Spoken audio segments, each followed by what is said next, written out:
Listo. Ahora vamos a mirar un pequeño videíto y ahora vamos a comentar acerca de esto. También les voy a preguntar, ¿no? También les voy a preguntar qué es lo que pasa allí. Entonces, denme un segundo, voy a abrir un video.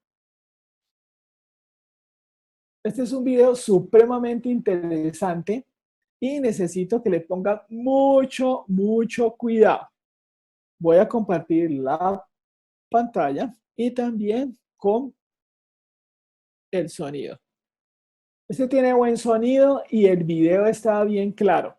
Por favor, mucho detenimiento. Hola a todos, este es el último video de la lista de reproducción que versa sobre gramáticas y autómatas. En el primer video habíamos visto gramática tipo 3 y autómata finito determinístico, y habíamos visto un ejemplo en un programa donde se usaba esta característica tipo 3, y era el caso de identificadores que podían ser, como este Max, que podían ser generados por una gramática tipo 3 o podían ser reconocidos por un autómata finito determinístico. Y habíamos elegido esta opción para la implementación, puesto que, como vimos en el ejemplo, era muy fácil de implementar el autómata.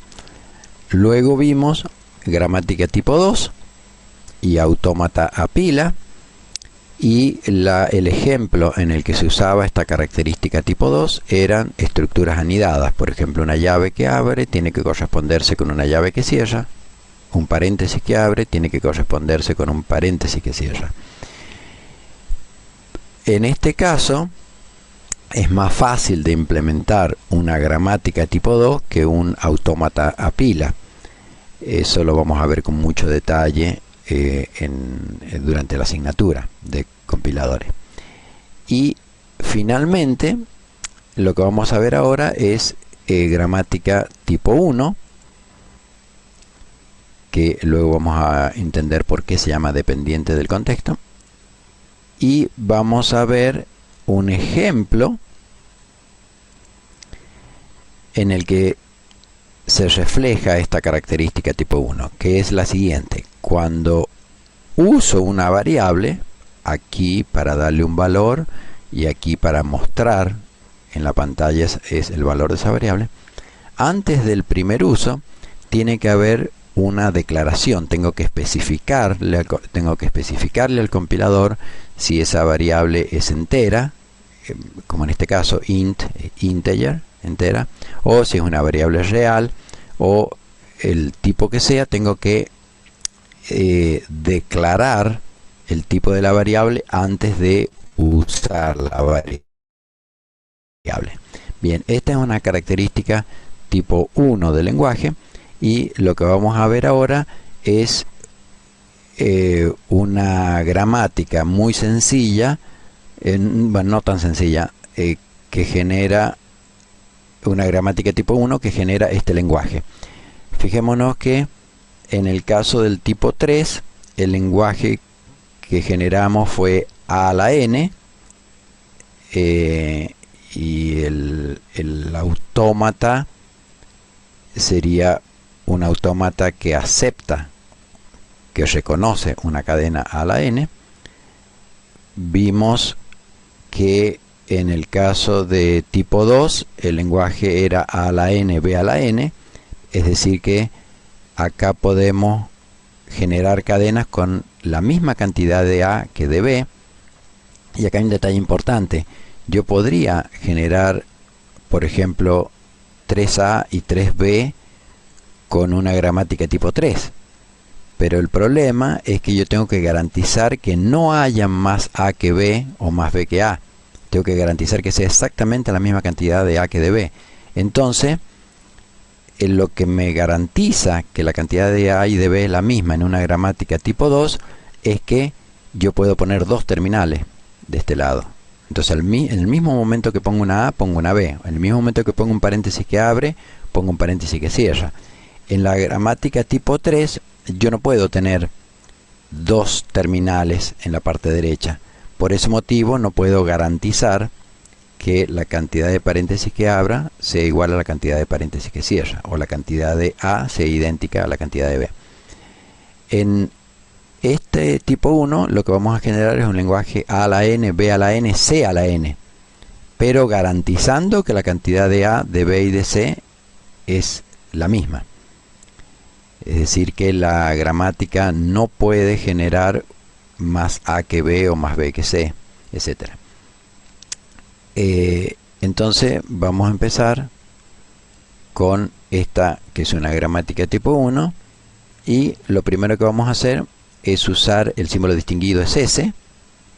Vamos a usar esta regla, con lo cual hemos generado A a la 1, B a la 1, C a la 1. ¿Cómo hacemos para generar A a la 2, B a la 2, C a la 2? Bien, ahora empezamos usando no esta producción para S, sino esta producción. La raíz del árbol de derivación es S, y decimos S produce esto que está acá, ANBC, ANBC. Esto lo dejamos como está, y ahora utilizamos esta regla que dice reemplace N por ABC. Entonces reemplazo N por ABC, dejo el contexto este, y CB reemplácelo por BC. Entonces este CB reemplácelo por BC. Fíjense que lo que ha sucedido es que esta C, digamos, ha caminado por sobre la B. Entonces esta C camina, y cuando está al lado de esta C, vamos a dejar, dice, cuando esta C mayúscula está al lado de la C minúscula, es decir, en este contexto, reemplace esto por las dos minúsculas. Y entonces con esto ya tenemos AA, tenemos BB y tenemos CC, con lo cual hemos producido esta cadena. Bien, un detalle importante aquí es el siguiente. Si observamos estas dos C, uno podría pensar cuál es la necesidad de usar esta producción. Si eliminamos la C de acá, ¿por qué no usamos simplemente que C mayúscula produce C minúscula? Entonces cuando estamos acá decimos C mayúscula produce C minúscula y obtenemos exactamente el resultado que queremos. Bien, recordemos que cuando decimos que esta gramática genera el lenguaje A a la N, B a la N, C a la N, tenemos que garantizar que lo único que genere es A a la N, B a la N, C a la N. Fíjense que si la producción fuera esta, C mayúscula produce C minúscula, ocurriría lo siguiente. Vamos a desandar el camino que hemos hecho, y en este contexto vamos a usar esta producción que dice C mayúscula produce C minúscula. Fíjense que si no tuviéramos esa C acá, podríamos en este instante decir que C mayúscula produce la C minúscula, lo cual significaría poner una C antes de la B, violando esta forma. Entonces esto sería algo así como que tenemos un perrito en una casa y le decimos vaya al pastito a hacer popó. Si solamente en el contexto del pastito es donde tiene que hacer popó. Si usamos esta regla, estaría haciendo popó adentro de la casa. Entonces lo que tiene que suceder es que tiene que ir a hacer popó afuera de la casa. Esto se logra como diciendo, cuando la C mayúscula está en el contexto del pastito, ahí recién puedo hacer popó. Entonces estas reglas se llaman dependiente del contexto, porque solamente la C mayúscula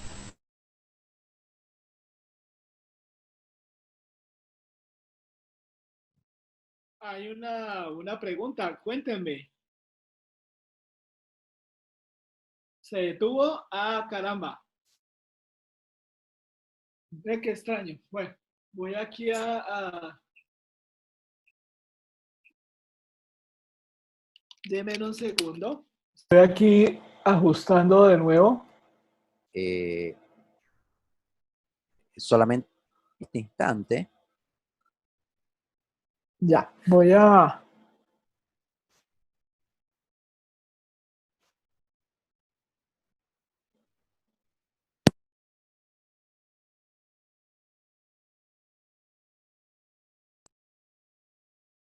Decir que C mayúscula produce la C minúscula, lo cual significaría poner una C antes de la B,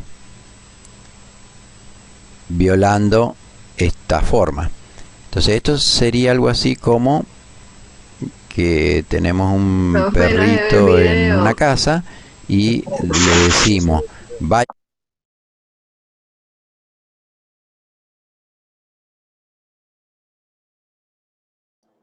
Qué extraño, pero sí se escucha.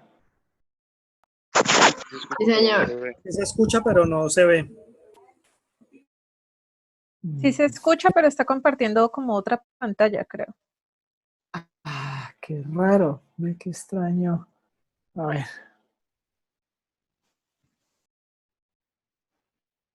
Voy a intentar otra. A ver.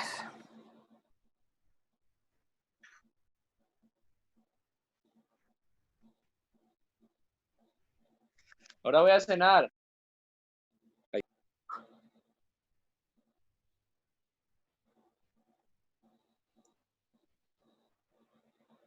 Ahí sí se ve, sí se ve el video, Sí, correcto. profe, ya. Sí, Vamos a ver si se escucha. El pastito a hacer popó. Si solamente en el contexto del pastito es donde tiene que hacer popó. Si usamos esta regla, estaría haciendo popó adentro de la casa. Entonces, lo que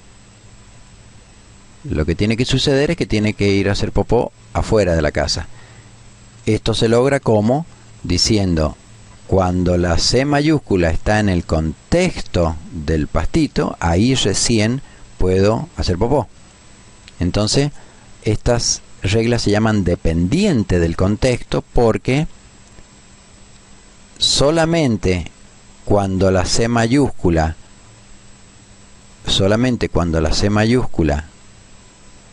está en el contexto derecho de una C, solamente cuando está tocando la C, en ese momento puedo cambiar la C mayúscula por la C minúscula, pero no antes. Si lo cambio antes, esta C aparecería antes de la B y no tendría esta forma. Bien. Entonces la forma, fíjense que la gramática tipo 2 producía A a la N, B a la N, y la forma y la gramática que producía este lenguaje era este.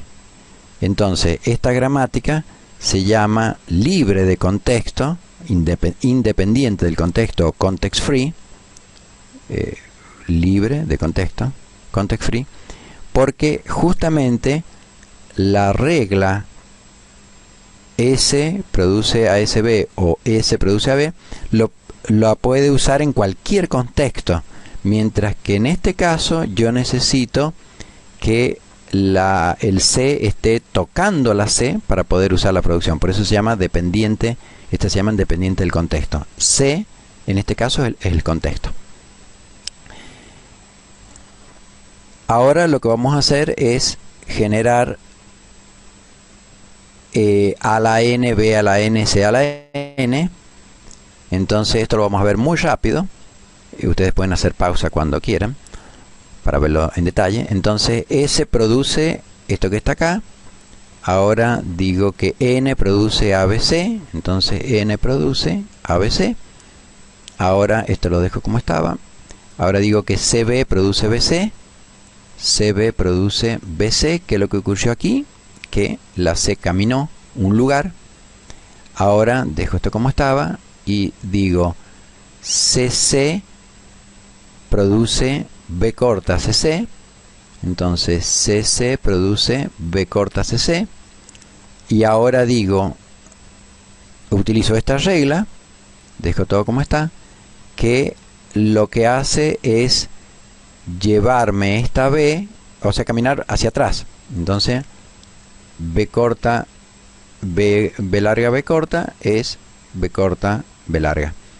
Es decir, que acá lo que estamos haciendo es caminar, la B corta camina en el otro sentido, por eso le puse B de volver. Entonces con la B me vuelvo, podría haber utilizado cualquier letra.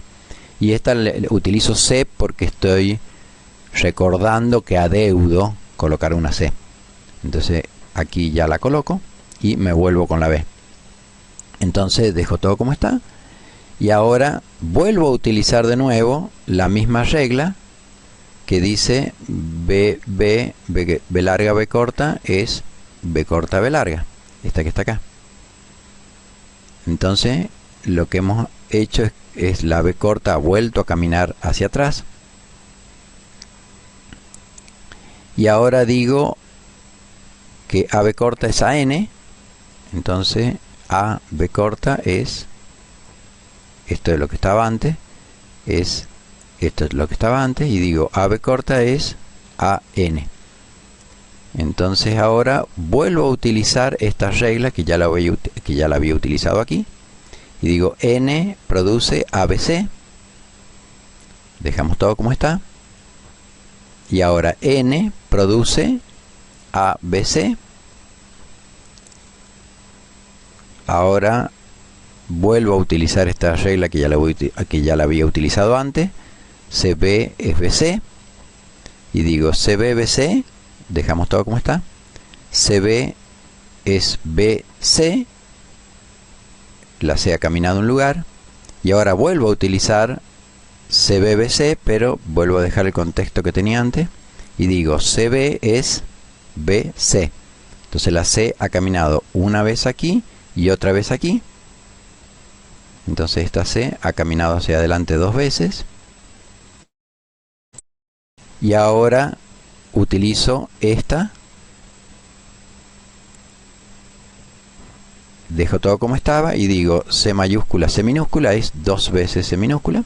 Con lo cual hemos producido 3A, 3B y 3C.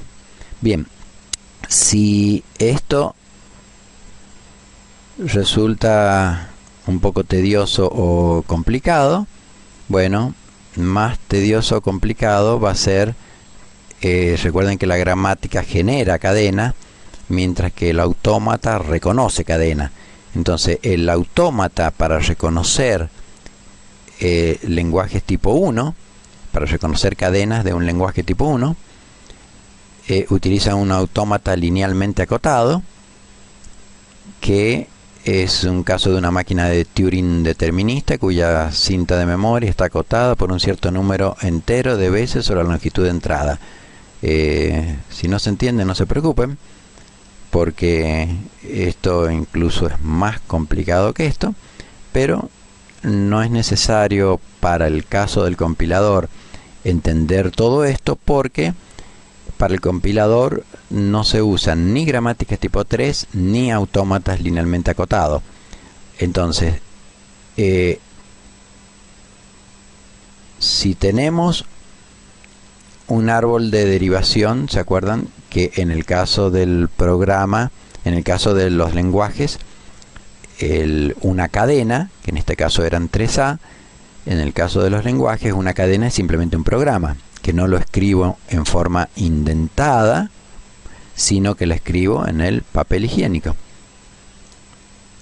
Entonces, lo que teníamos que ver una vez que habíamos escrito este programa en forma lineal, ahora lo que tenemos que hacer es ver si existe un árbol de derivación que, partiendo de program, termina con las hojas cuya concatenación produce el programa. Entonces la pregunta es, supongamos que existe un árbol de derivación para un programa determinado, concretamente este que está acá. Entonces acá vemos que el árbol de derivación existe. Pregunta, puede ocurrir que el compilador genere un error de compilación para ese programa. Bien, aquí hagan pausa para reflexionar sobre la pregunta y la hacemos lentamente de nuevo.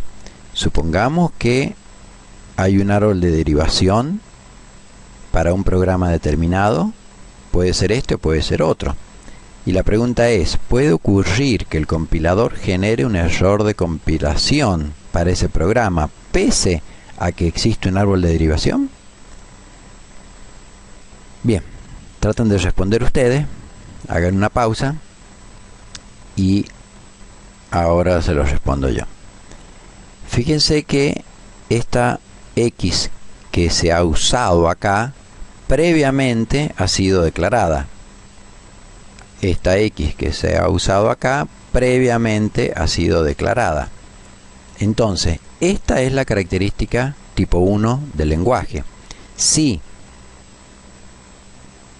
lo quiero representar con una gramática, imagínense que la gramática que asegura esta consistencia sería terriblemente compleja. Por ese motivo no se utiliza gramática tipo 1 para el compilador, o si utilizara la máquina de Turing. Entonces no utilizamos ni uno, ni en la máquina de Turing, ni la gramática tipo 1, sino que se resuelve en el caso del compilador de otra manera. ¿Cómo se resuelve? Con una tabla de símbolos.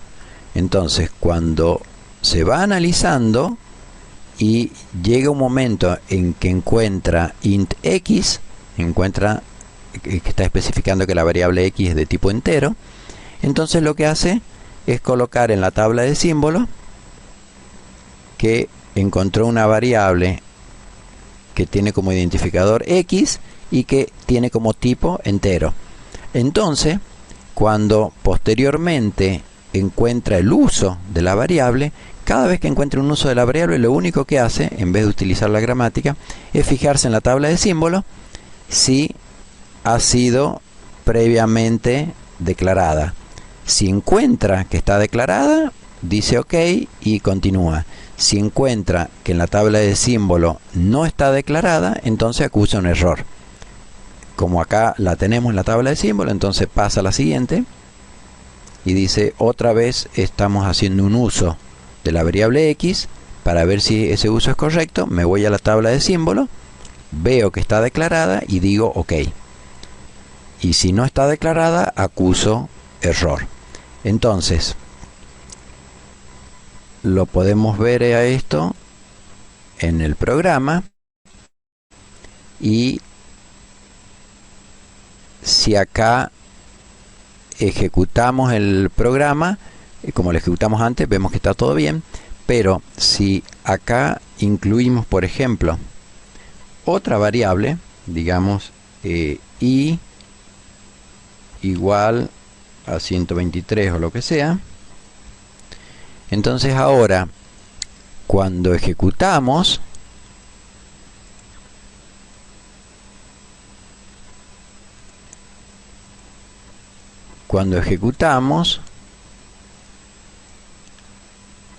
puedo hacerlo paso a paso.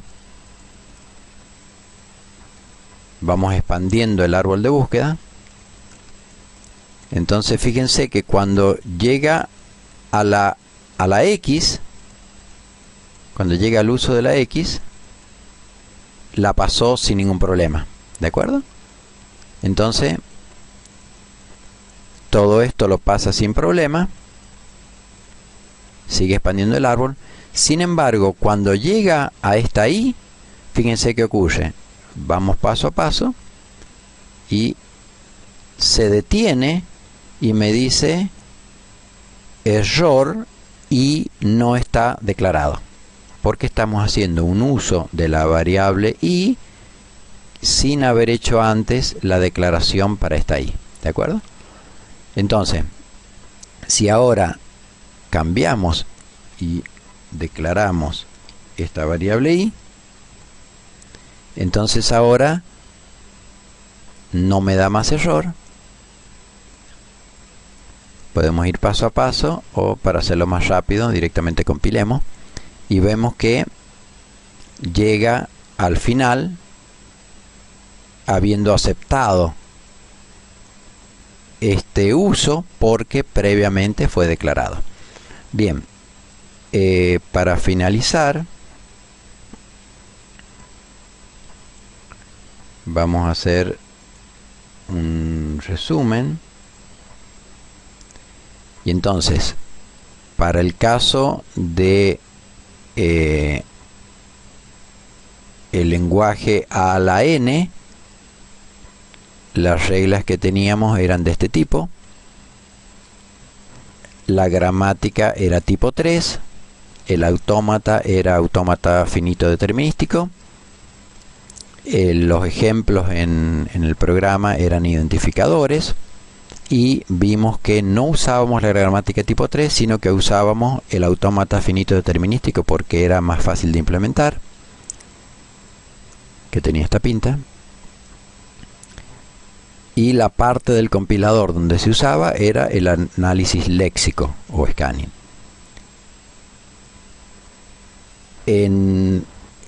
Para el caso de querer producir A a la N, B a la N, la gramática tenía esta forma, entonces acá necesitábamos tener dos terminales del lado derecho para asegurarnos que la cantidad de A sea igual a la cantidad de B.